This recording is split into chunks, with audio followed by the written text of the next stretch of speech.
Desde mañana, las empresas eléctricas deben hacer efectiva la reducción del 50% en las tarifas de consumo que costarán al Estado 40 millones de dólares. La Asamblea Nacional aprobó una ley para que los familiares de víctimas de femicidio reciban apoyo legal y becas. 10 agentes y una unidad móvil de la policía custodian el municipio de Durán, que tras los ataques de lunes no atendió al público. La vicepresidenta Verónica Abad no rendirá su versión por ser ilegal declarar contra su hijo y pidió que le aclaren si ella misma es investigada. 17 personas que viajaban en un bus intercantonal en Imbabura estuvieron secuestradas cerca de 1 hora y media por un hombre armado con cuchillo. 50 millones de personas en Estados Unidos están en alerta y en Texas 650,000 habitantes. Buenas tardes, amigos. El descuento del 50% en las facturas de luz se hará desde mañana. Así lo anunció el Ministerio de Energía. Estefi. ¿Qué tal, Gaby y amigos? Bienvenidos. La rebaja se aplicará en el consumo de abril. Adriana Bermeo explica el mecanismo de esta compensación. Desde este miércoles, las 19 empresas eléctricas del país aplicarán el descuento del 50% en las planillas de consumo de hogares. Así lo aseguró el Ministerio de Energía. La rebaja se hará en la suma de consumo, comercialización y subsidio solidario, que en esta factura es de $18.60. El consumidor pagará $9.30. Las tasas de alumbrado eléctrico, bomberos y recolección de basura se mantendrán sin reducción. Esta es una compensación por los cortes de luz que hubo en el país desde mediados de abril a causa del estiaje. Las empresas eléctricas realizaron configuraciones en los sistemas comerciales para cumplir con lo establecido por el gobierno. El descuento del 50% aplicará a las planillas de luz residenciales sin importar los kilovatios consumidos. La categoría industrial y comercial no tendrá este beneficio. $40 millones costará al Estado la compensación según los cálculos del gobierno. La Fiscalía hizo 4 allanamientos en Tungurahua, Orellana y Sucumbíos por una presunta red de corrupción en Petroecuador que realizó transacciones financieras inusuales e injustificadas por $1.900.000 en los años 2022 y 2023. Los agentes hallaron escrituras de inmuebles, pólizas, vehículos, carpetas, dispositivos electrónicos y no hubo detenidos. La Armada recupera 2 de las 3 toneladas de cocaína que se hundieron junto a una lancha militar y un semisumergible. Los 3 detenidos serán procesados por tráfico internacional de droga. Merlin Ochoa con los datos.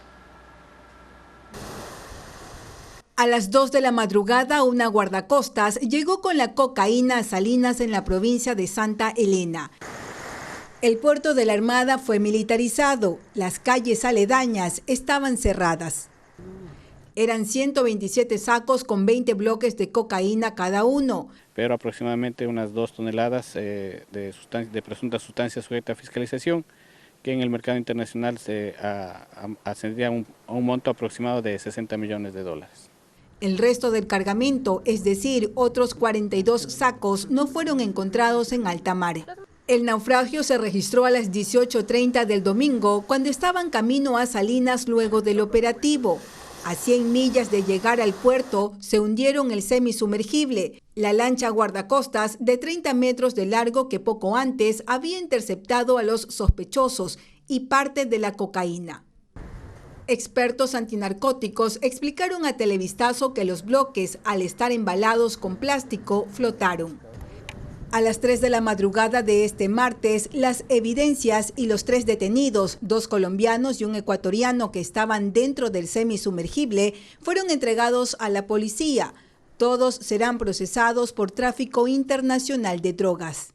Las primeras investigaciones determinan que el semisumergible salió de Colombia, bajó a Ecuador para bordear la parte sur de Galápagos y así continuar hasta la frontera entre México y Guatemala. Aún no está claro qué causó el hundimiento de las 2 embarcaciones. La Armada solo indicó que con la llegada de los tripulantes comienzan las investigaciones. Para este jueves está previsto el juicio contra Abdalá Bucaram, su hijo Jacobo y otras personas investigadas por delincuencia organizada. Será el 7º intento de la Fiscalía que abrió la indagación del caso desde hace 4 años. Fabiola Santana con los detalles. Para este jueves y por 7ª ocasión fue convocada la audiencia de juzgamiento por delincuencia organizada contra Abdalá Bucaram, su hijo Jacobo y otras 2 personas. El último intento fue en febrero, pero por la inasistencia del abogado de Leandro Berrones, agente de tránsito también procesado, la diligencia se suspendió. Desde hace 2 años y medio, cuando fueron llamados a juicio, se han presentado incidentes que han dilatado la audiencia por problemas de salud de Bucaram padre, excusa de jueces y otras ausencias de abogados. Hay expectativa por lo que ocurra este jueves a las 8:30 en el Complejo Judicial del Norte de Quito. La Fiscalía considera que los procesados buscan diferir el juicio durante otros 3 años y 3 meses para conseguir la prescripción del proceso y por ende la extinción de la pena. La justicia ha emitido dictámenes a favor de los Bucaram desde agosto de 2020, cuando inició el proceso en medio de la pandemia del COVID-19. Por ejemplo, el juez del caso, Giovanni Freire, los dejó fuera del proceso, pero la fiscal Lidia Saravia apeló y consiguió que vayan a juicio sin que esa etapa avance. En este caso también fue llamado a juicio Sheyman Oren, el israelí que sobrevivió en la penitenciaría. Él fue detenido con credenciales falsas de la DEA utilizadas para circular en medio de las restricciones con la ayuda de agentes de tránsito de Quito y comercializar las pruebas COVID, siendo sus principales socios los Bucaram. La fiscal Lidia Saravia y los agentes investigadores pidieron conectarse a la audiencia vía Zoom por las amenazas, pero la petición fue rechazada por el juez. A Coca-Cola Sinclair se le acaba el tiempo, según un informe del Cuerpo de Ingenieros de Estados Unidos, que cree que la captación de esa central será afectada por la erosión regresiva del río Coca antes de lo previsto. Francisco Garcés sigue el tema. La erosión regresiva del río Coca podría llegar a la captación de agua de la central hidroeléctrica Coca-Cola Sinclair en 3 años o incluso menos. Eso concluyen los expertos del Cuerpo de Ingenieros de la Armada de Estados Unidos en un informe presentado a CELEG en febrero. Las conclusiones ponen en una carrera contra el tiempo a las autoridades del sector energético que hasta el momento no han podido contratar la primera de una serie de obras diseñadas para mitigar el fenómeno y evitar que la erosión llegue a afectar la central. El frente del fenómeno natural se encuentra a 7 kilómetros aguas abajo de la captación de la hidroeléctrica. En ese punto es donde se planificó construir el primer dique de mitigación con un presupuesto de $17 millones. Según la planificación inicial, esa obra ya debía estar en construcción. Según el ministro de Energía, Roberto Luque, la contratación está detenida porque hay quienes piensan que ya no será útil con el diseño planificado y se lo debe cambiar por el avance de la erosión. Si el concurso es declarado desierto, implicaría iniciar un nuevo proceso de contratación que demorará meses. Luque cree que no hay ese tiempo y ofreció que la decisión se tomará la próxima semana. Pero después lo que nos puede llegar a pasar es una incertidumbre más grande en el futuro cuando queramos contratar ese nuevo diseño y puede hacer que las condiciones vuelvan a cambiar. No me puedo arriesgar a dilatar una obra que el día de mañana puede llevar a que 1000 megavatios queden inhabilitados. El problema que enfrentan las autoridades es que la obra a contratar demorará 1 año y medio en ser construida, pero la previsión de los expertos es que en ese tiempo la erosión pueda moverse del punto en el que se encuentra actualmente. Si la captación de Coca-Cola Sinclair se viera afectada por la erosión, la hidroeléctrica más grande del país saldría de operación indefinidamente. 50 millones de personas están bajo alerta de tormentas y tornados en Estados Unidos. El centro y el norte de Texas enfrentan desde esta madrugada ráfagas de viento de hasta 128 kilómetros por hora y 650,000 usuarios no tienen energía eléctrica. El mal tiempo continúa en el estado de Texas después de un fin de semana en el que las tormentas dejaron al menos 7 personas fallecidas. Desde las primeras horas de esta madrugada, ráfagas de viento de hasta 128 kilómetros por hora han estado acompañadas de lluvias en el área de Dallas. Se reportan inundaciones, 650,000 casas sin luz y para el resto del día se esperan tormentas generalizadas en gran parte del estado. Fenómenos que llegan acompañados por granizadas intensas. Además, el Servicio Meteorológico Nacional lanzó una advertencia para estados en la región central del país, zonas gravemente afectadas desde hace 4 días por destructoras tormentas. Se han contabilizado 58 tornados, 737 fenómenos por vientos y 292 granizadas. Las tormentas de esta mañana destruyeron el techo de un galpón comercial en la localidad de Terrell y árboles cayeron sobre casas en Garland. Mientras tanto, hoy hay 50 millones de personas en alerta, incluidos residentes en Houston y en San Antonio, también en Texas, en medio además de una intensa ola de calor que se expande por el sur de Estados Unidos.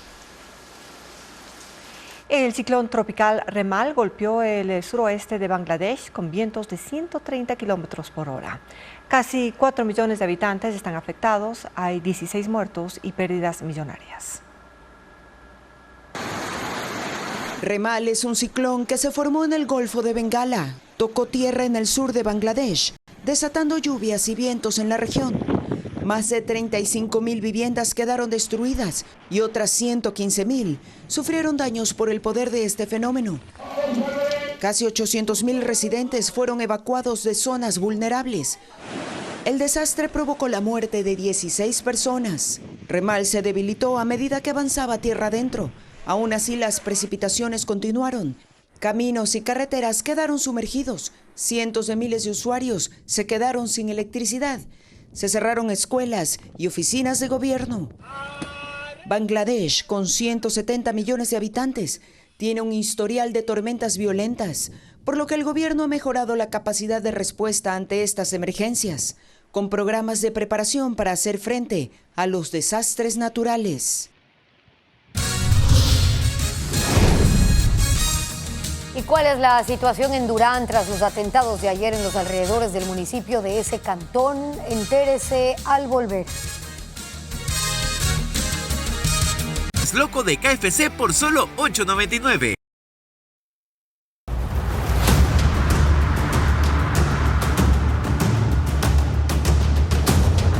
Durán, la estrategia fallida.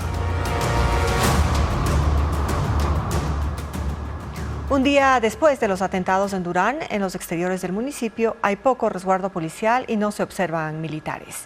Mientras, a 2 calles del Cabildo, 2 hermanos hijos de un trabajador municipal fueron baleados. El alcalde pidió seguridad preventiva.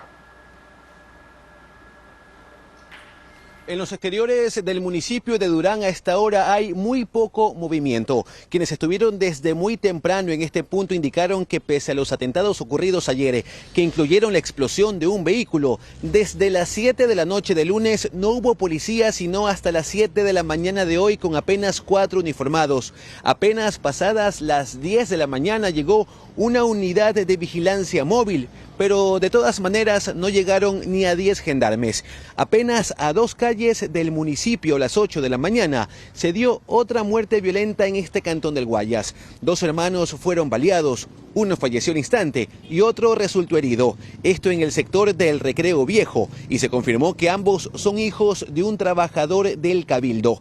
Mientras en las instalaciones de la Autoridad de Tránsito de Durán, donde ayer también hubo un atentado, tampoco hay atención y no se observó policías ni militares. En una entrevista para Ecoavisa, el alcalde Luis Chonillo confirmó que tuvo que salir de la ciudad para ponerse a buen recaudo tras los atentados e indicó que no hay seguridad preventiva, pese a que lo ha solicitado en varias ocasiones.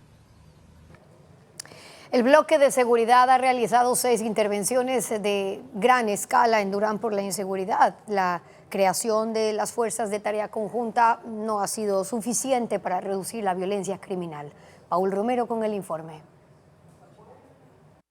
En Durán, la intervención militar y policial no ha sido suficiente para reducir la violencia criminal. 2 gobiernos han intentado recuperar el territorio arrebatado por 3 organizaciones criminales, Los Lobos, Chone Killers y Latin Kings, que se disputan el control de esta jurisdicción y las rutas del narcotráfico. Desde 2023, la Fuerza Pública ha realizado aquí 6 intervenciones de gran escala.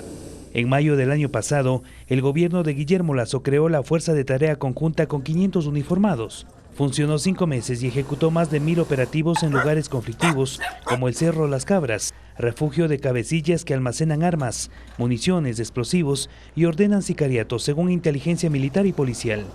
y en ese lapso se decomisaron 14 toneladas de droga, 360 armas de fuego y 124 explosivos. La fuerza pública descubrió bodegas en la zona industrial que servían como centros de acopio para droga. Los enfrentamientos entre los grupos delincuenciales, según la policía, ocurren por el control de los accesos al río Guayas y su conexión con el puerto de Guayaquil, por donde sale la droga a los mercados internacionales. Además, según las investigaciones policiales, Durán es un gran mercado de microtráfico y tráfico de tierras que desata una guerra urbana. Por esas disputas, las muertes violentas pasaron de 46 en los primeros 5 meses de 2023 a 181 este año. Las autoridades las relacionan todas con el tráfico de drogas. El gobierno de Daniel Noboa utiliza la misma receta para intentar controlar este cantón. Este mes creó la segunda fuerza de tarea conjunta con 700 uniformados. El bloque de seguridad dice haber identificado a los objetivos de alto y mediano valor en este cantón. Una empresa con experiencia en software electoral estará a cargo de la alimentación escolar en 11 provincias. El valor del contrato asciende a $11 millones, como reporta Diego Puente.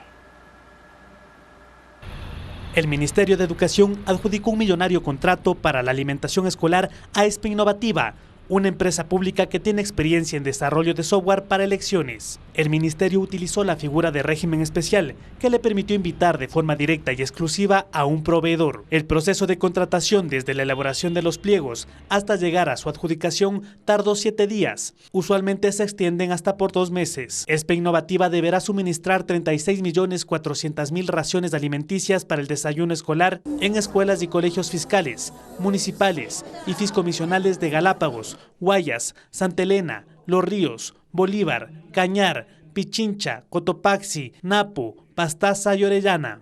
El valor total del contrato es de $11.477.000 sin IVA y se extenderá hasta el 30 de agosto. El proveedor deberá entregar un cartón de leche o jugo con un paquete de galletas o barra nutricional, según el menú detallado en las especificaciones técnicas. ESPE Innovativa, la empresa pública de la Universidad de las Fuerzas Armadas, ha tenido contratos con el Estado. Fue la encargada de implementar la plataforma y la asistencia para la implementación del voto telemático en las elecciones del 2021. En su página web ofrece servicios de promoción de investigación y transferencia de la tecnología, estudios de obra de ingeniería, capacitaciones y certificaciones y realización de eventos. Los centros educativos de esas provincias se quedaron sin un proveedor, luego de que la factoría dejara de hacerlo en enero para el régimen Costa y en abril para las instituciones de la Sierra. El Servicio de Contratación Pública lo declaró proveedor pasivo en medio de reclamos para que el Estado pague una millonaria deuda por su servicio. La Asamblea aprobó la ley de reparación a hijos, hijas, madres, padres y familias de víctimas de femicidio. La intención es que reciban acompañamiento en los procesos judiciales y respaldo estatal en salud y educación. Patricio Díaz con más datos. La Asamblea aprobó la reparación integral de las familias de víctimas de femicidio. Las madres de quienes fueron asesinadas por razones de género y en algunos casos aún no tienen sentencia contra los femicidas, llegaron al legislativo para pedir que se apruebe la norma. Esta ley propone que el Estado se active para apoyar a hijos, hijas, madres y padres de quienes fueron asesinadas. El texto exige el apoyo estatal desde el mismo proceso de criminalística, pasando por las diligencias judiciales y luego la atención médica, psicológica y psiquiátrica a las familias de las víctimas. Además, el Ministerio de Educación y la CENESID deberán entregar becas y ayudas económicas a hijos e hijas en situación de orfandad. Deberá ser una política integral, dicen los legisladores. Dispone que el Ministerio de Trabajo diseñe políticas de inserción laboral para los mayores de 18 años de las familias de las víctimas y que se priorice vivienda también para las familias de las víctimas. ¿Y por qué? Porque niños, niñas, adolescentes, madres y padres de las víctimas quedan de la noche a la mañana sin sustento. La norma dispone que el bono definido en 2019 para los hijos de las víctimas de femicidio se convierta en una pensión de subsistencia que debe tomarse en cuenta en el presupuesto general con un plan de gastos. Que de acuerdo al decreto se había estipulado cerca de $280.000 para ese rubro. Ni siquiera habían gastado $50.000. La policía deberá crear un departamento especializado para la investigación de femicidios y muertes violentas por razones de género. El Consejo de la Judicatura deberá hacer seguimiento de los procesos y en especial del cumplimiento de las sentencias. La Asamblea aprobó la ley de manera unánime con 128 votos. El texto pasa al presidente de la República para su análisis y, si lo considera, sus observaciones. 17 personas que viajaban en un bus intercantonal en Imbabura fueron secuestradas por un hombre armado con cuchillo. El incidente inició en Ibarra, terminó en el cantón Antonio Ante. Cristian Tinajero con los detalles. La unidad número 4 de la cooperativa Flota Anteña fue secuestrada por alias Cirilo la noche de este lunes. El hombre de 41 años abordó el autobús en el sector del ejido de Ibarra, sur de la urbe, en el que viajaban 17 personas. Tenía en su mano un cuchillo e intentaba escapar de la policía, que lo buscaba por amenazar y agredir a su expareja minutos antes. Este sujeto se encontraba bajo los efectos de sustancias sujetas a fiscalización, no reaccionaba y no quería ceder. Con amenazas obligó al conductor del autobús a conducir hacia la parroquia Natabuela del cantón Antonio Ante. 3 patrulleros y al menos 6 agentes en motocicleta custodiaron la unidad de transporte público por alrededor de 10 kilómetros, hasta que el chofer detuvo la marcha cerca del parque central de la localidad. En ese momento los negociadores de la policía lograron liberar a 14 pasajeros. Los otros 3 no pudieron descender del bus. Es así que tuvimos que utilizar armas no letales para poder neutralizar a este sujeto. La pesadilla para los pasajeros duró 90 minutos. La policía no reportó personas heridas tras el incidente y el implicado será acusado de secuestro.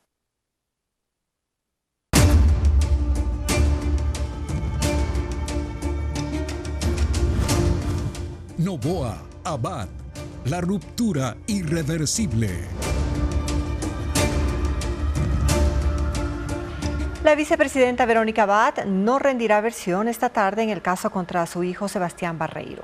Su abogado dice que ella no puede declarar contra su hijo y pidió a la Fiscalía que aclare si también es investigada. Informa Jacqueline Rodas. La vicepresidenta de la República, Verónica Abad, no atenderá el llamado de la Fiscalía para que rinda versión en el proceso penal en contra de su hijo Sebastián Barreiro. Fue convocada a las 4 de la tarde de este martes, pero no se conectará. Su aplique. ¿Como testigo o como sospechosa? Si es como testigo, ella no podría ir a declarar en contra de su hijo, porque hay prohibición expresa. Ahora, si es que ella es llamada en calidad de sospechosa, el fiscal que actualmente conoce la causa tendría que inhibirse y mandar a la unidad de fuero de la Fiscalía General del Estado, porque la vicepresidenta de la República tiene fuero de Corte Nacional. Esperarán la respuesta de la Fiscalía para decidir si Verónica Abad rinde versión en un segundo llamado. En más de 2 meses de instrucción, el fiscal del caso, Carlos Alarcón, ha realizado investigaciones relacionadas con Barreiro, pero también con su madre. Pidió al Consejo Nacional Electoral que certifique la fecha de posesión de Verónica Abad como vicepresidenta, a la Secretaría de la Administración Pública que especifique sus funciones y sus registros migratorios al Ministerio de Gobierno. El defensor de Abad recalca que no será fácil vincularla al proceso penal. Habría un obstáculo jurídico en el cual se necesitaría la autorización de la Asamblea Nacional para poder vincularle o iniciarle un proceso penal a ella. Ya creo que todo el país se está dando cuenta que es un tema 100% político. También advierte que las declaraciones del viceministro de Seguridad Esteban Torres en contra de la vicepresidenta pueden configurar el delito de odio. El hijo de Abad es procesado por oferta de tráfico de influencias. Un empleado de la vicepresidencia denunció que le exigía parte de su sueldo para conservar su trabajo.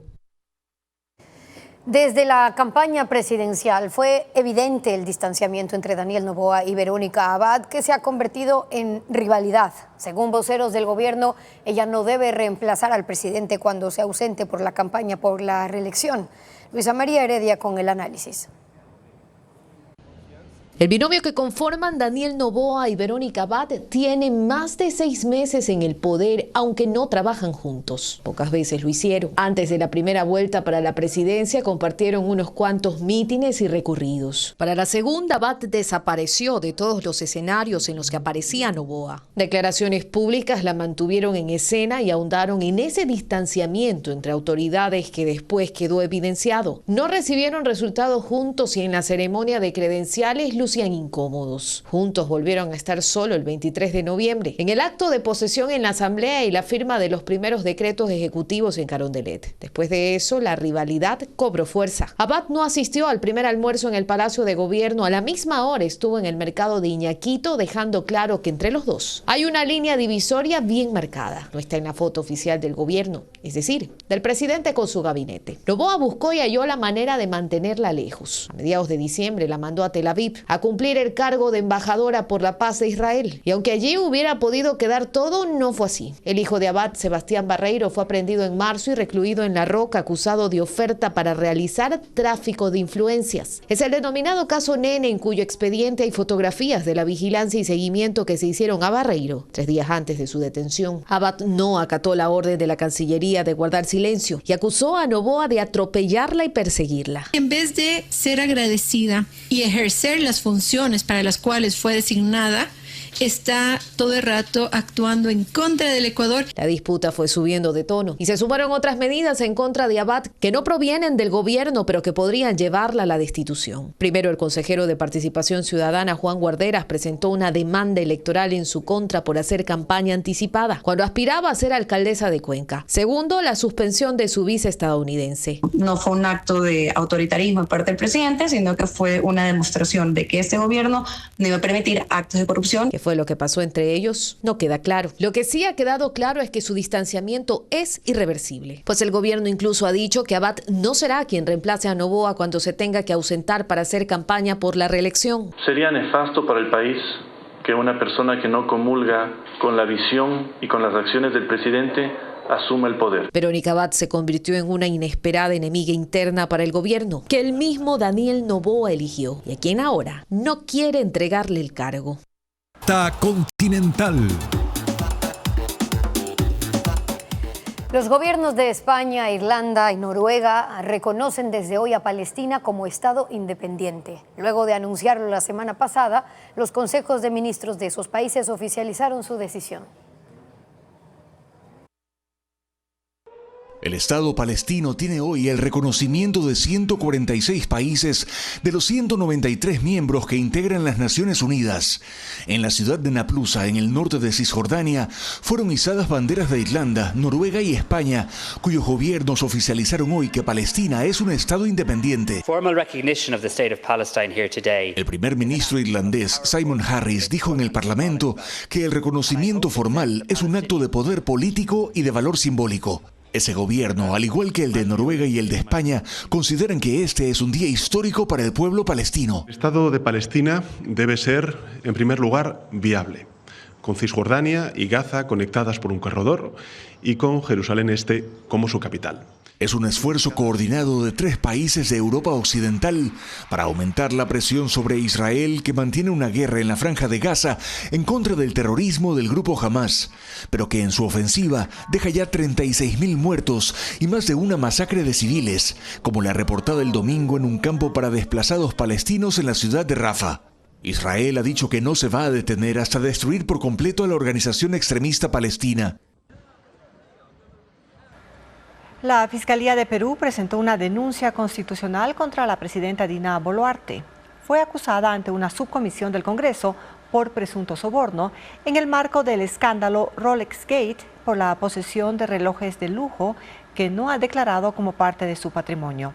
El fiscal Juan Carlos Villena solicitó iniciar el procedimiento, que deberá superar varios pasos antes de llegar al Pleno para un juicio político.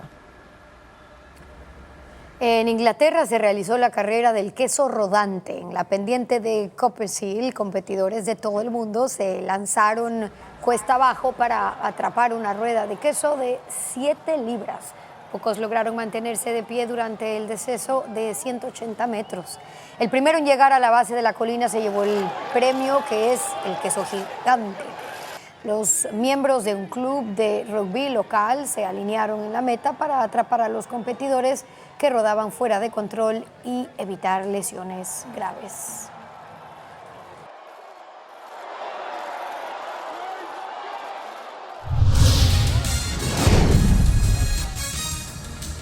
Congestión en la terminal portuaria de Pozorja en Guayaquil. ¿Por qué? Ya le contamos. Cada uno. Orquesta Sinfónica de la Universidad de Massachusetts ofrecerá un concierto clásico en la Casa de la Música en Quito, un show que reunirá por primera vez a esta agrupación con artistas locales. Y además, en Guayaquil habrá un show de danza contemporánea. Estefanía Arias con la agenda cultural.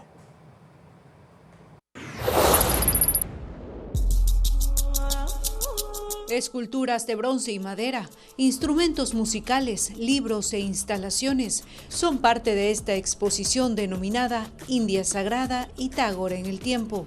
Piezas que representan las tradiciones milenarias de esa cultura, en homenaje a los 100 años de la llegada del poeta y filósofo de la India, Rabindranath Tagore, a América Latina.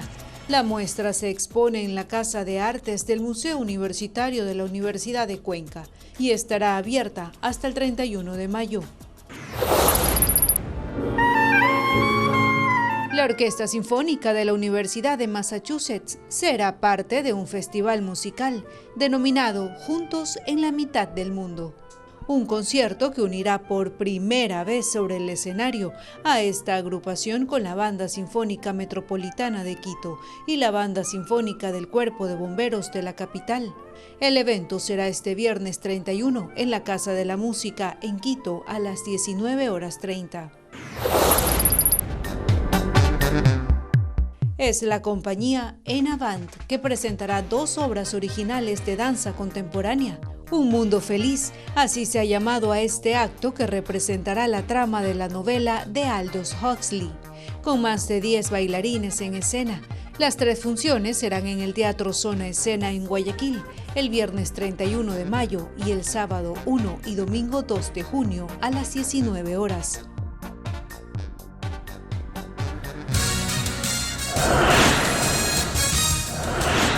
Alarma en Quito tras la inundación de una quebrada en el sector de la comuna.